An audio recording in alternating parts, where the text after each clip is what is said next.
Missä me ollaan nyt ja minkälainen projekti täällä on käynnissä? Me ollaan tällä hetkellä Juupajoella ja meillä on käynnissä Elenian säävarma maakaapelointi.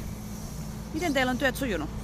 Meillä on työt sujunut tähän mennessä erittäin hyvin suunnittelun ja maanrakennuksen osalta. Miten teillä aikataulun puolesta edetään?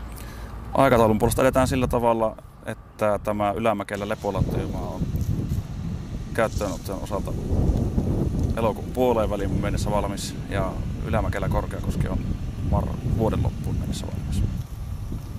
Onko teillä tässä projektissa mukana jotain yhteistyökumppaneita?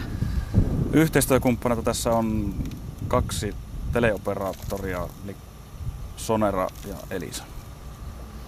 Ja koska täällä on kaikki valmista? Kaikki on valmista maaliskuun loppuun 2017 mennessä.